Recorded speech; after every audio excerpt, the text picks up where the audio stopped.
The cold seeped in like sorrow through the thin walls of the Montana Haven Animal Shelter, curling around empty cages and hushed whimpers.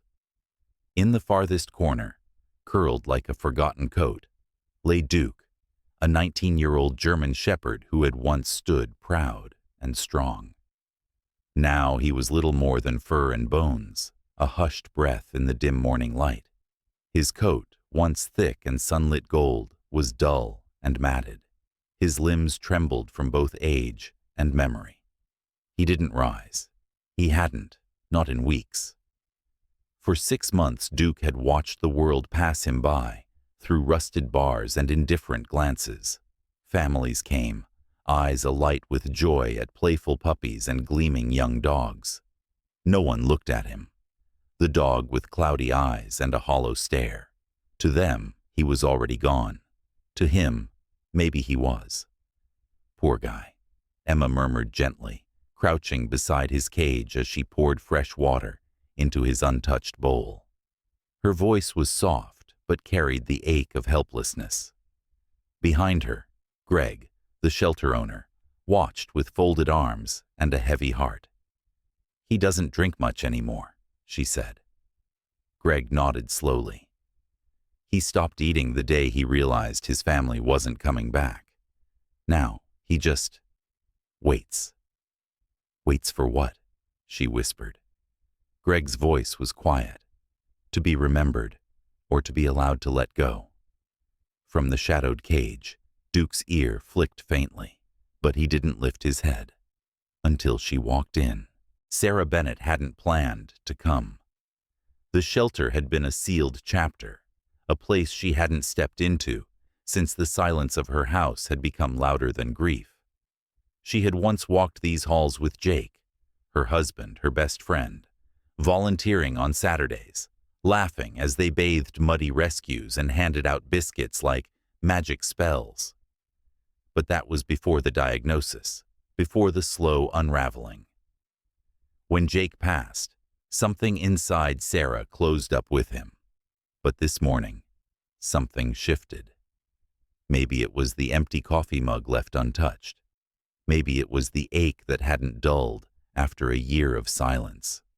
Or maybe it was something bigger, something pulling. She walked past the cages without expectation, barely noticing the hopeful eyes and wagging tails. She wasn't here to adopt. She wasn't sure why she was here at all. Until her feet stopped, on their own, at the last cage. In the far corner, away from light and laughter, lay the dog who didn't move, who didn't bark, who didn't hope. Her breath caught. "Who is that?" she asked, barely above a whisper.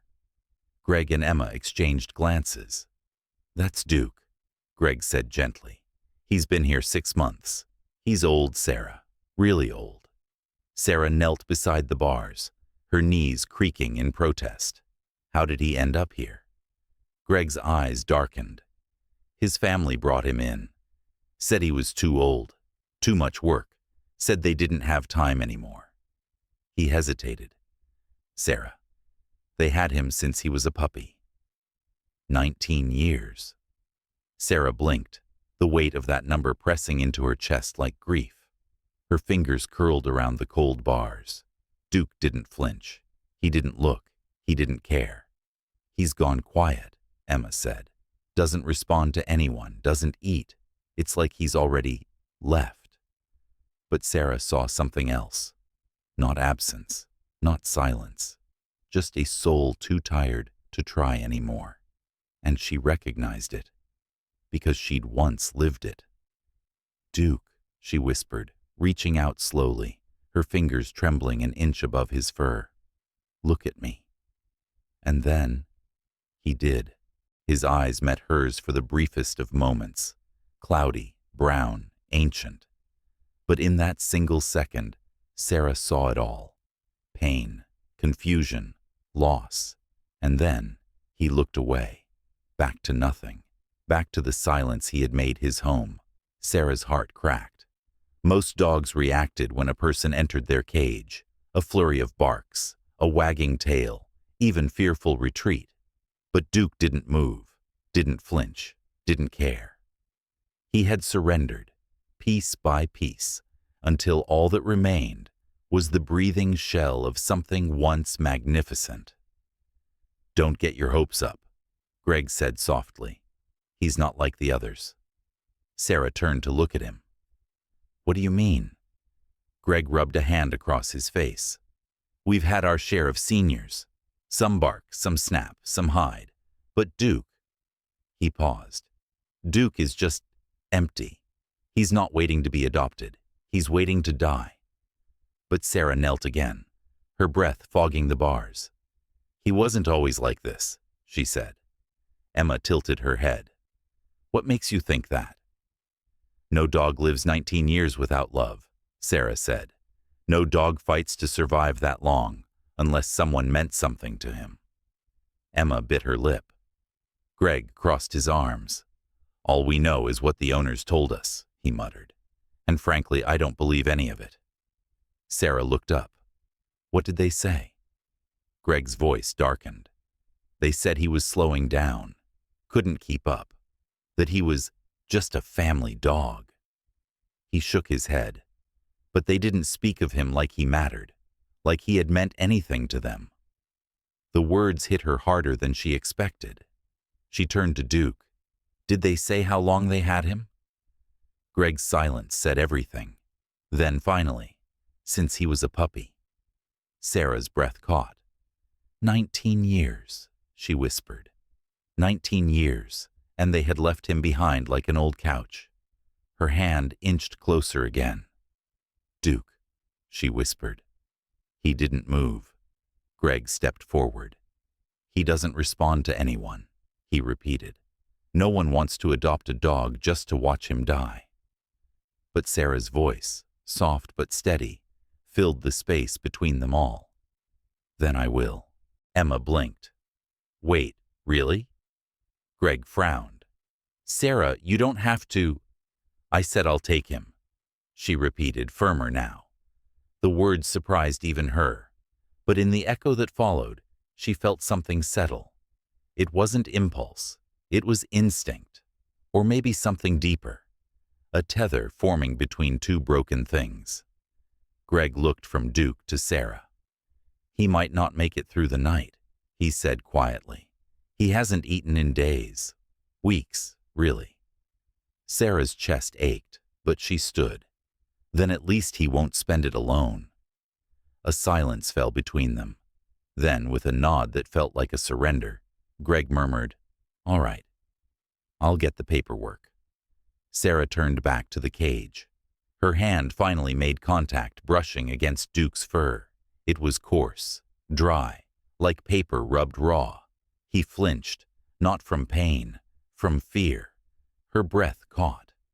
What had they done to you? The drive home was silent. Duke lay in the back seat like a shadow, unmoving, unseeing. Sarah kept checking the mirror, watching for signs of panic or distress. But there was nothing. He simply existed. When she pulled into the driveway, the sky had darkened. The Montana wind carried whispers of snow. She opened the back door. "Duke," she said gently. No response. Panic fluttered in her chest. She reached in, warm, still breathing. She exhaled and carefully gathered him in her arms. He didn't resist, didn't even blink. Just let himself be lifted, bones and all, as if his body had long forgotten how to hold itself. She stepped inside the house. It had been filled with silence for over a year, the kind of silence that grew teeth, the kind you don't fight anymore. But now, she carried something in her arms, a soul that was still holding on, just barely. She set him down gently near the fireplace, on a dog bed she had bought on the way back, without even thinking. He curled, stiff and slow, into the faint warmth. "You're home, Duke," she whispered. He didn't lift his head, didn't acknowledge her, but she had expected that. She made broth-soaked kibble and placed the bowl before him. Nothing. No sniff, no flick of the nose. Her throat tightened. "Come on, buddy," she whispered. "Just a little." Still nothing. She draped a soft blanket over him. This time, he didn't flinch. Progress. Or exhaustion. Sarah sat on the couch and watched him. Minutes passed. Then an hour. Then 2. The fire died down. The house grew cold again. And still, Duke didn't move. Just before sleep claimed her, she looked at him one last time, eyes open, staring into something only he could see. Something woke her. Sarah's eyes snapped open. The room was darker now, the fireplace reduced to dull glowing embers. The air was cold, still. She blinked, disoriented, the weight of sleep clinging to her limbs. Then she noticed. The dog bed was empty. Her heart jolted. "Duke?" she called, voice sharp with sudden panic. Silence. She pushed off the couch, her bare feet landing on the chilled wood floor. The house seemed to breathe around her, old walls settling, shadows shifting. Then she saw him. A dark shape stood still in the hallway, unmoving. "Duke?" she repeated, softer now. He was staring straight ahead, his frail frame locked in place, as if time had stopped around him. She followed his gaze and froze. There, on the wall, hung a picture. Jake, smiling, laughing, eyes bright, holding a leash, one arm slung casually around the neck of a dog they had walked during their early shelter days. Sarah hadn't seen that photo in months, and Duke was staring at it. A sound escaped him, low, hoarse, almost inaudible. A whimper, just one. Sarah's breath hitched. He hadn't made a sound since she met him, not one. But now, standing in front of a photograph of a man he'd never known. He whimpered. She stepped forward cautiously. "Duke?" He didn't move, didn't look at her. His cloudy eyes were locked on Jake's face, unwavering. And in that moment, she understood something terrifying. This wasn't just a reaction. This was recognition. Sarah inched forward, every step careful, her breath barely audible. She knelt beside him, slowly resting her palm on his back. No flinch, not like before. His fur was still coarse beneath her touch, but there was something else now, a tension running along his spine. He wasn't relaxed, but he wasn't empty either. He was focused, like he had found something he thought he had lost. Sarah's eyes drifted to the photograph again. Jake, frozen in time, smiling as though the world still made sense. Her chest tightened. Why that photo? Why that moment? "Come on, buddy," she whispered. "Let's get you back to bed." For a long moment, Duke didn't move. She waited, heart pounding, letting the silence wrap around them like a fragile thread. Then, a breath. Slow. Shaky. He blinked and turned his head, breaking eye contact with the photo. His first step was shaky, the second steadier. Sarah walked beside him as he returned to the fireside, the soft pad of his paws barely audible on the wooden floor. She helped him onto the bed again, kneeling beside him. "You knew someone," she murmured, brushing his side gently. "Did he look like Jake? Was there another face you used to follow like that?" Duke didn't answer, of course, but his eyes, tired, ancient, followed her hand as she moved. It was the first time he really watched her. The next morning, sunlight crept through the windows like a question. Sarah stirred from the couch, her limbs aching. For a moment she forgot everything. Then she looked over, and Duke was awake, not just breathing, not just alive, watching. Her breath caught. He wasn't healed, not even close, but he was here. She stood, slowly, unsure, walked toward the kitchen. No command, no invitation. But then, the soft, rhythmic sound behind her. Pause. She turned. Duke was following. Sarah didn't speak. She didn't dare. The sound of his pause was too sacred. She walked slowly, glancing over her shoulder every few steps. Duke trailed behind her, not close, always at a cautious distance. But he was there, watching, choosing to follow. It wasn't much, but it was everything. In the kitchen, she opened the cupboard and pulled out the special broth-soaked kibble she had prepared the night before. Warmed it gently, stirred slowly, letting the smell fill the room. She set the bowl on the floor and stepped back. Duke stood at the threshold, his legs stiff, his eyes wary. He didn't move closer, just watched. "I know you don't trust me," she said softly, crouching to his level. "But maybe just try. One bite." The silence hung between them. Then, a shift. Duke stepped forward, one slow, deliberate paw at a time. He lowered his head, nostrils flaring. Sarah held her breath, and then, the sound, a crunch, quiet, delicate. Duke had taken his first bite. Sarah's hands flew to her mouth. Her eyes stung with tears. It was a single bite, no more, but it was real. Not survival. Choice. "You're still in there," she whispered, a smile trembling on her lips. "Aren't you?" Duke didn't look at her, but he took another bite. Days passed, and with them the silence began to change. Duke still slept most of the time. His body, worn and delicate, demanded long hours of stillness. But something subtle began to shift, so subtle that anyone else might have missed it. Sarah didn't. He followed her now, never close, never needy, just near. When she moved from room to room, she'd hear the faint tap of his paws behind her. When she paused, he paused. When she sat, he'd find a corner nearby to lie down in, not next to her, but always in view.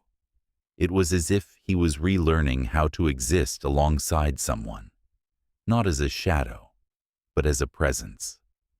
One evening, Sarah curled up on the couch beneath a thick blanket, a cup of tea cooling in her hands. The fire cracked softly beside her. Duke was stretched out a few feet away, his head resting on his paws, eyes closed. She pulled out a photo album, old snapshots, her and Jake, beach trips, birthdays, shelter days. Their laughter frozen in time. She found one of Jake holding a puppy, gold and black fur, big floppy ears. Sarah smiled, brushing her fingers across the image. "I think you would have liked him," she whispered aloud. There was a sound, soft, a shift. She looked up. Duke had lifted his head. His eyes met hers, and in that look, just a flicker, just a breath, was something unmistakable. Recognition. Sarah blinked. Her heartbeat quickened. That look, the way Duke's ears had lifted slightly, the way his eyes had found hers at the sound of Jake's name. It wasn't a coincidence. It wasn't just curiosity. It was understanding. She leaned forward slowly. "Who were you?" she whispered. "Before they left you behind?" Duke didn't respond, but he didn't look away, and that was enough. The next morning, Sarah made a decision. A quiet certainty had begun to bloom inside her, one that pushed past doubt and fear. She needed answers. In the shelter records Greg had given her, she had seen the names of Duke's previous owners, the people who had dropped him off, hearts unbothered, words hollow. Now, she wanted to know why, not out of anger, not anymore, out of need. The drive to their address was silent. Duke stayed behind at home, curled in his bed, unaware that the past was about to be cracked open. Sarah pulled up to a large, pristine house, neatly trimmed lawn, a new SUV in the driveway. It didn't look like the home of people forced to give up a dog. It looked like the home of people who had chosen to. She knocked. The woman who answered was in her 60s, pearls at her neck, a cardigan without a wrinkle. Her face betrayed nothing, until Sarah spoke. "My name is Sarah Bennett. I adopted Duke." A pause. Then, "Oh, him. Not Duke, not our dog, just him." Something hardened in Sarah's chest. "I was hoping you could tell me about his past," she said. "I want to understand." The woman hesitated, then gave a careful shrug. "We had him a long time, but he was getting old, slowing down. It wasn't fair to keep him." "Fair?" Sarah's jaw clenched. "So you abandoned him?" The woman didn't even flinch. "We gave him a chance. Someone else could adopt him." "He was 19, Sarah snapped. "You knew no one would." Silence. Then the woman sighed. "You should talk to my husband." Sarah followed her inside. In the living room stood a man with silver hair and a tired face. "You have him now," he said quietly. "Duke." Sarah nodded. "Yes." A beat passed. Then he murmured, "He wasn't supposed to be ours." She frowned. "What do you mean?" He looked at her then. Really looked. He was never a pet. He was a partner. The air shifted. "A K9, he said. Sarah's world tilted. "You were a cop." The man nodded. "Retired now. But back then, his name was Shadow, and he was the best damn dog I ever had." The room fell silent. Shadow. The name hung between them, heavy with memories Sarah could never touch. Her pulse roared in her ears. She had known, felt, that Duke was different, that something in him went deeper than abandonment, deeper than age. And now she understood why. He hadn't just lived 19 years. He had served, protected, fought, and when he grew too old, too slow, they discarded him like yesterday's weapon. Sarah's voice trembled. "Why didn't you tell the shelter?" The man's expression darkened. "Because it wouldn't have changed anything. He was too old. No one would want a dog like that." Sarah's stomach turned. "But he wasn't just a pet. He was your partner. He would have died for you." The man looked away. His jaw clenched. "I know." Sarah stepped closer. "Then why?" He exhaled, voice cracking. "Because I couldn't watch him die." Silence. Bitter and raw. He started forgetting commands. His legs shook. "He wasn't the same dog anymore," the man said, "and I couldn't bear seeing what he'd become." Sarah's hands curled into fists. "That's not a reason to abandon him." The man winced. She turned away, toward the door, heart pounding with something sharp and furious. "Wait," he said. "Is he still fighting?" Sarah paused. Her voice came low and certain. "Yes." And then she walked out. But even as the door shut behind her, a new thought struck like lightning. If Duke had been trained, then he had a past, a mission, a history, and maybe, just maybe, some part of it wasn't finished. The drive home blurred past in fragments. The curve of the road, the bare trees, the hiss of tires on frozen asphalt. Sarah gripped the wheel tightly, not out of fear, out of fury and sorrow. They had left him, after years of loyalty, of service, of risking his life. They let him fade like he was nothing. But he wasn't nothing. He was Shadow. He was Duke. And now, he was hers. When she stepped through the door, the house greeted her with the same hush it always did. But it felt different now, because there was life waiting inside. Duke lay near the fireplace, curled up, his breathing steady but shallow. His ears flicked when she walked in. She knelt beside him. "Hey, buddy."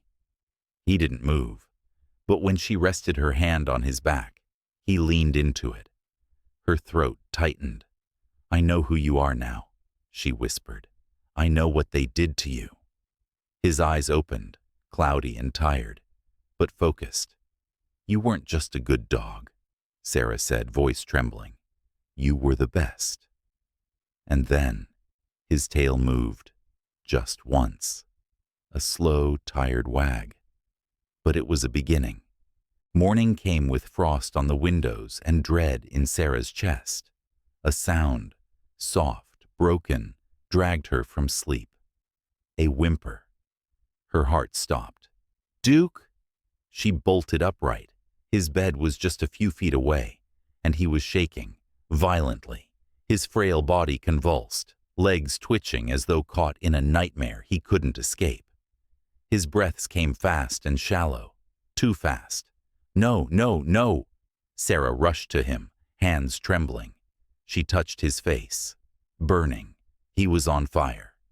"Stay with me," she whispered, panicked. "Please, buddy, stay." She didn't wait. Her phone, the vet, fingers fumbling. "He's not breathing right." She gasped into the phone. "He's shaking. He won't respond. Please, bring him in. Now," came the urgent reply. Sarah didn't even hang up. She lifted Duke, limp in her arms, a whisper of the warrior he'd been, and ran. Outside, the wind howled. She didn't hear it. Inside the car, she cradled him like glass. "You're not done," she whispered. "Not yet." He didn't respond, but she kept driving, faster than fear. The vet's office was all sharp light and cold tile, and the sterile sting of antiseptic. Sarah paced the floor, arms crossed, nails digging into her sleeves.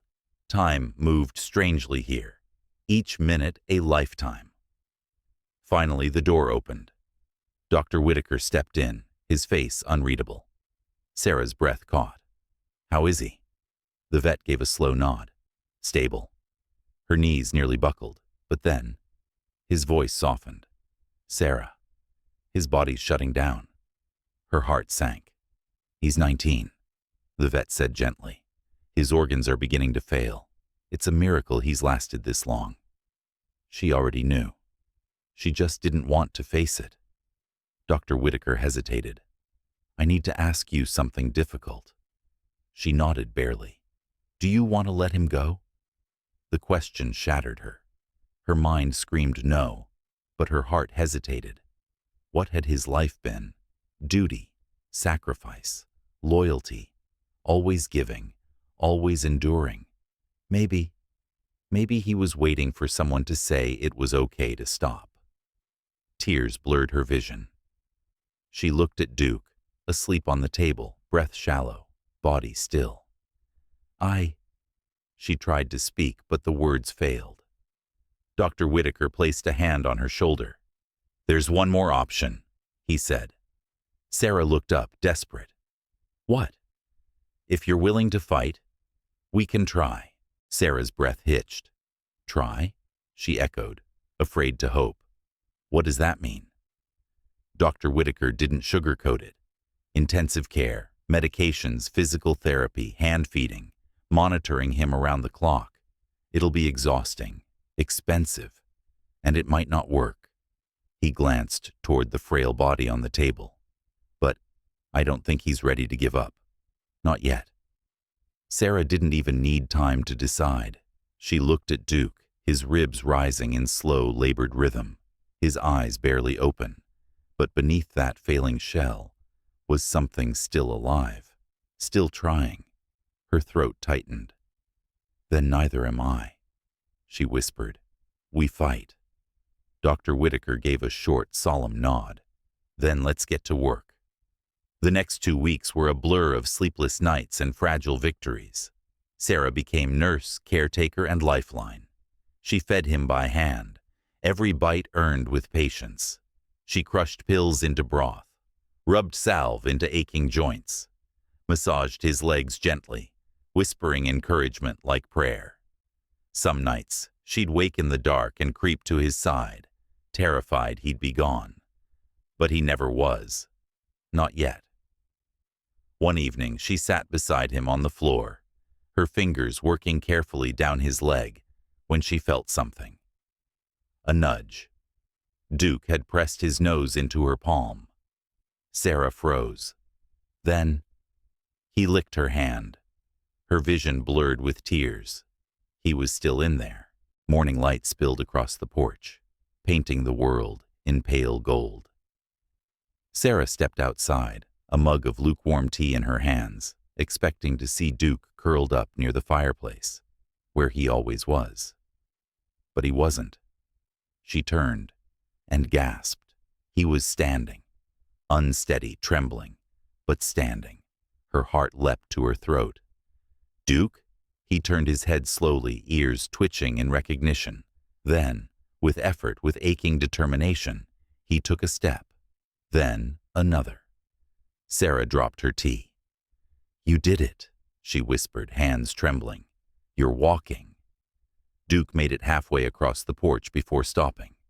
His breaths were heavy, but his eyes were bright, alive. And for the first time since he had arrived, Sarah didn't see a ghost.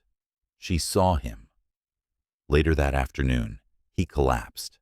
No warning, no sound, just a sudden tremble, and his legs gave out beneath him. Sarah screamed his name.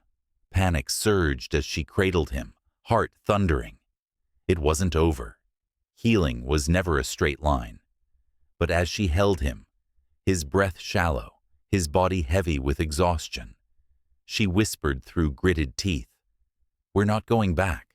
That night, the silence in the house returned, not the peaceful kind, but the brittle, suffocating kind that pressed on Sarah's chest like a weight. Duke lay still on his bed, not asleep, not quite awake. His eyes were open, dull again, staring into nothing. Sarah sat across from him, her knees pulled up to her chest, arms wrapped around them. Her hope, once blazing, now flickered like a candle struggling against wind. They'd come so far. She had seen him. He had walked. He had eaten. He had looked at her with something more than instinct, something real. And now he was slipping again. Her chest ached. Doubt coiled in her gut like smoke. What if it had all been a dream, a false start? What if this was just his body's last fire before the embers burned out for good? She ran a hand over her face, fingers trembling. "I can't lose you," she whispered. "Not after everything." She reached for him, brushing her fingers down the side of his neck. Nothing. Not even a blink. Tears welled up, stinging. "You don't have to fight for them," she murmured. "But please, fight for you, for me." He didn't move, but she stayed, because belief wasn't a feeling. It was a choice. The morning came cold and silver, mist clinging to the glass panes like breath. Sarah stirred from a restless sleep on the couch, the blanket twisted around her legs, her body sore from another night spent listening for Duke's breaths. Silence. She sat up too fast, panic rushing her forward. But then, movement. Duke was no longer on his bed. He was standing, barely. His legs shook, his tail hung low, but he was upright. He took one step toward her, then another. Sarah rose slowly, afraid to speak, afraid to breathe. Duke walked the length of the living room, and then stopped, panting, looking up at her. She dropped to her knees. "Oh my God," she whispered. He came to her, and laid his head in her lap. Her hands trembled as she stroked his fur, soft now from weeks of care, of love, of belief. "You're here," she murmured, tears streaming freely. "You came back." Duke didn't move, but he didn't have to, because in that stillness, everything had changed. He wasn't surviving anymore. He was living. The days that followed weren't easy, but they were bright. Duke no longer waited for death. He greeted mornings with slow steps and quiet purpose. He still tired easily. His joints still ached. But now, when Sarah opened the back door, he would walk out onto the porch, nose raised to catch the wind, tail lifting just slightly in the breeze. The smallest joys became milestones. A full bowl emptied, a paw lifted to nudge her hand, a bark, hoarse and rusty, when the mail truck came too close. Sarah began to breathe again, not in fear, in rhythm. One afternoon, she sat on the porch with a book in her lap and Duke at her side. The wind played with the edge of her blanket. Duke sniffed the air, ears twitching. "You should have been gone," she whispered, barely believing it herself. "But you're still here." Duke turned his head toward her. His eyes, still cloudy, still worn, held something undeniable now. Gratitude, love, peace. Sarah smiled, her fingers threading through his fur. "You're not Shadow anymore," she said softly. "You're Duke now." He laid his head on her knee, letting out a long, contented sigh. For the first time in years, he wasn't holding on. He was home. Seasons shifted. Snow melted into spring. Cold winds gave way to blooming trees and sun-warmed windows. Duke aged, but no longer in silence. His body was slower now, but filled with presence. He napped in the sunlight, followed Sarah from room to room, and sometimes, in the evenings, barked once, just to remind the world he was still watching. Sarah learned to cherish the quiet between their steps, the way his breath slowed at night, the way he leaned into her hand like an anchor. But time, relentless as ever, continued. One morning, Sarah woke early, too early. Something was different. She found Duke by the fireplace where he always lay, still but not in sleep. He was calm, peaceful, his head resting on the blanket she'd wrapped around him every night. She knelt beside him. Tears came slowly, not from shock, not from fear, but from love. She brushed her fingers gently over his ears. "You waited," she whispered, "until it was safe, until he knew he was loved, seen, worth saving, the last good boy, and finally, free." Sarah didn't rush the goodbye. She sat with Duke for hours, the morning light crawling across the floor, as if trying to touch him one last time. She whispered stories, of the walks they'd taken, of Jake, of soft nights and small victories. Her voice didn't break, not once, because grief didn't always roar. Sometimes it held your hand. When the vet arrived, he didn't speak. He didn't need to. He simply knelt, bowed his head, and placed a gentle hand on Duke's shoulder. Sarah stayed until the last breath faded, until the last heartbeat settled, and then silence. But this silence wasn't empty. It was full of every moment that had led them here, of fight, of trust, of love. Weeks passed. The house was quieter now, but not lonely, because Sarah still heard him, in the rustle of the wind, in the creak of the porch steps, in the stillness that no longer hurt. She had rescued Duke, but he had rescued her too. No life is ever too old, too broken, or too forgotten to be saved. If Duke's story touched your heart, share it. Let others know. Sometimes, the best souls show up when we need them most, not to be healed, but to remind us how.